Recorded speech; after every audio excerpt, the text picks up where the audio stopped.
My girlfriend. Posted, girls' night out, with her boss laughing next to her. While I was stuck in meetings all day, I didn't call. I just forwarded the photo to her parents and booked a last-minute flight home. My name's David, I'm 29, and I'm a project manager for a construction firm based in Seattle. 2 months ago, I thought I had everything figured out. Solid relationship, decent apartment, career on track.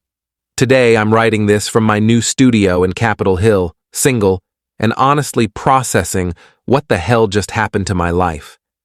Let me back up to where this all started unraveling. I'd been with Rachel for 3 years. We met through mutual friends at a birthday party, hit it off immediately, moved in together after about 18 months. She worked as a marketing coordinator at a tech startup downtown, made okay money, and we split rent and bills pretty evenly. She was ambitious, social, outgoing. Everything seemed normal and healthy. About 4 months ago, her company hired a new VP of marketing. His name was Connor, 35, one of those guys who wears expensive sneakers to the office and talks about disrupting the industry.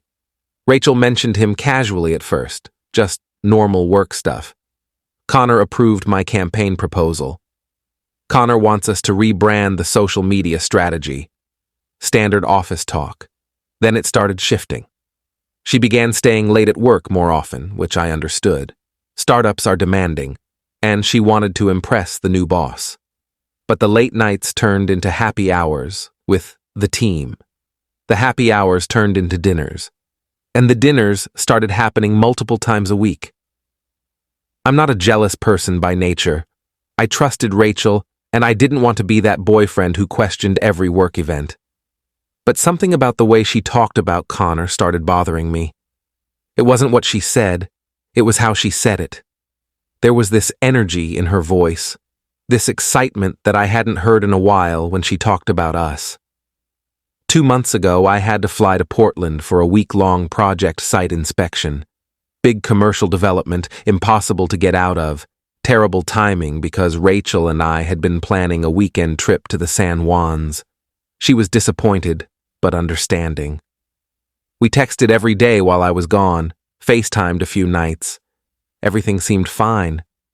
I came back on a Friday evening, exhausted, ready to collapse on our couch and order Thai food. Rachel was out when I got home, which wasn't unusual. She'd texted me earlier saying she had drinks with coworkers after work. I unpacked, took a shower, ordered food, and waited.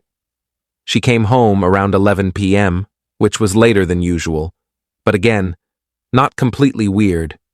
What was weird was that she seemed jumpy, distracted. We ate leftovers together, and she kept checking her phone, smiling at the screen. "Good night?" I asked.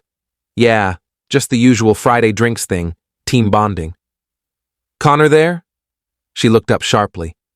"Why would you ask that?" "Just asking. He's your boss. Figured he might join team stuff."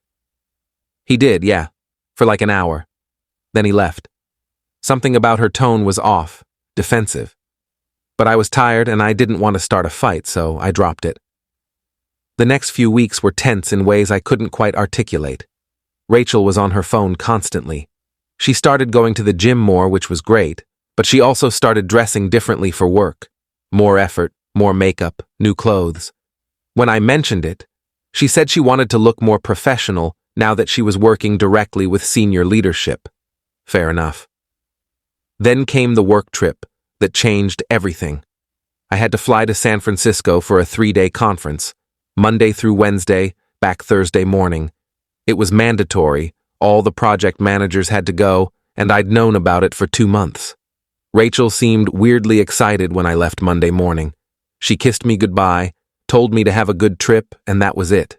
Tuesday, I was in back-to-back meetings and presentations all day. Conference schedule was brutal. 8 a.m. to 6 p.m. sessions, networking dinner after. I barely had time to check my phone. Around 9 p.m. Pacific time, during a break between dinner and drinks, I finally scrolled through Instagram. And there it was. Rachel's story, posted 2 hours earlier, a photo of her and 3 other people at a trendy cocktail bar downtown. The caption read, "Girls' Night Out," with about 15 emojis. Here's the thing. One of those people wasn't a girl. It was Connor. He was sitting right next to Rachel, both of them laughing, his arm stretched along the back of the booth behind her. Not touching her, but close enough that the intent was pretty clear. I stared at that photo for a full minute. My colleague, Jeff, was talking to me about something, and I just held up my hand and walked outside to the hotel courtyard. I looked at the photo again, zoomed in. Rachel was wearing a dress I'd never seen before. Black, fitted, definitely not her usual work attire. She looked happy, really happy. Connor looked comfortable, familiar, like this wasn't the first time they'd been in this exact position. The other two people in the photo were her co-workers, Emily and Josh, who I'd met a few times. But the composition of the photo, the body language, the energy, it was all wrong. I didn't call her. I didn't text her. I sat in that hotel courtyard for 30 minutes, thinking. Then I screenshot the Instagram story, opened my email, and forwarded it to her parents with a simple message. Found this concerning. Rachel told me she was having a quiet night in tonight. Thought you should know what's actually happening while I'm out of town for work. Was it petty? Maybe. But Rachel's parents were traditional, protective, and they'd always treated me like family. Her dad, Tom, had specifically told me once that he trusted me to look after his daughter. If something was going on, they deserved to know. After I sent it, I went back to my hotel room and looked at flights. There was a red-eye leaving SFO at 11:45 p.m., landing in Seattle at 2 a.m. I booked it. Then I texted my boss that I had a family emergency and needed to leave the conference early. He was understanding, told me to take care of it. I packed my bag, checked out of the hotel, and headed to the airport. Update 1. I landed at SeaTac at 2:15 a.m. Wednesday morning. I didn't tell Rachel I was coming home early. I took a cab back to our apartment in Queen Anne, and when I walked in at 3 a.m., the place was empty. Rachel wasn't home. I sat on the couch in the dark for about 20 minutes, just processing. Then I started packing. Not everything, just my essentials, clothes, laptop, important documents, some books. I filled 2 large duffel bags and a backpack. I left all the furniture, all the shared stuff, everything we'd bought together. I was loading the last bag into another cab when my phone rang. Rachel. It was 4:30 a.m. I answered. Yeah. David? Where are you? Your boss just called me saying you left the conference? I'm home. Where are you? Silence. Long, heavy silence. I'm at Emily's. We were having drinks and I didn't want to drive home, so I crashed here. Emily's. Yes, Emily's. Why are you home? I saw your Instagram story, Rachel. More silence. What about it? Girls' night out with your boss, while I'm out of town, while you told me you were having a quiet night. David, it wasn't just him, the whole team was there. I could see the photo, Rachel. 4 people, 3 co-workers and Connor. That's not a team outing, that's a double date with witnesses. You're being ridiculous. Connor is my boss. We were celebrating Emily's promotion. At 7 p.m. on a Tuesday when you knew I was out of town, dressed like that, with him sitting that close to you? She started crying. Nothing happened. You're being paranoid and controlling. I forwarded the photo to your parents. She stopped crying immediately. You did what? Your dad called me 3 hours ago. We had a good conversation. David, what the fuck? I'm leaving, Rachel. I'm taking my stuff and I'm going to stay with my brother for a while. I'll be back next week to get the rest of my things. I'm texting the landlord tomorrow to get my name off the lease. You can't just leave. Watch me. I hung up, turned off my phone, got in the cab with my bags. Update 2. I stayed at my brother's place in Ballard for 3 days. Didn't turn my phone back on until Wednesday afternoon. When I did, I had 47 missed calls from Rachel, 23 from her mom, 5 from her dad, and about 100 texts. Rachel's texts were a journey. They started with anger. How dare you involve my parents? moved to denial. Nothing is happening with Connor. Then bargaining, please come home, we can talk about this. And finally landed on manipulation. You're ruining my life and my career by making these accusations. Her mom's texts were apologetic and concerned. Her dad's were different. The last one just said, call me when you can. We need to talk. I called Tom Wednesday evening. He picked up on the first ring. David. Hey, Tom. He sighed. I'm not going to sugarcoat this. Linda and I drove to Seattle yesterday. We went to Rachel's office. We talked to some of her coworkers. And Connor has a reputation. This isn't the first time. He dated his last assistant at his previous company, got her fired when it ended badly. HR knows, but hasn't done anything because he brings in money. My stomach dropped. Did Rachel? I don't know if anything physical happened. But son, the way her coworkers talked about them, it's been going on emotionally for months. Everyone at that office thinks they're together. Jesus. I'm sorry. Linda is heartbroken. Rachel won't talk to us. She's saying we betrayed her by believing you over her. Tom, I'm sorry I dragged you into this. You didn't drag us anywhere. You showed us something we needed to see. Rachel's been lying to everyone, including herself. That's on her, not you. We talked for another 20 minutes. He told me that Rachel's lease was up in 2 months anyway, and he'd make sure she could handle the rent herself or she could move back home. He said I should take my time, get my stuff when I was ready, and not worry about any financial fallout. Thursday, I went back to the apartment with my brother as backup. Rachel was at work. I packed everything that was mine, loaded it into a U-Haul, and left my key on the counter with a note. I've removed my name from the lease. You have 2 months to figure out your next steps. Don't contact me. I found a studio apartment in Capitol Hill, signed a lease that day, moved in that weekend. Update 3. Friday afternoon, I got a text from an unknown number. It was Connor. Hey man, I think we should talk about this situation like adults. Rachel is really torn up and I feel partially responsible. Can we meet for coffee? I showed the text to my brother. He literally laughed out loud. I wrote back, there's nothing to discuss. If you want to clear your conscience, talk to your therapist. Stay away from me. He responded, I'm trying to be mature about this. Rachel and I are just friends. You're blowing this out of proportion. Then why is her boss texting me from a personal number trying to defend their relationship? If you're just friends and co-workers, this isn't your problem to solve. Leave me alone. He didn't respond after that. Rachel tried a different approach. She sent me a long email Saturday morning.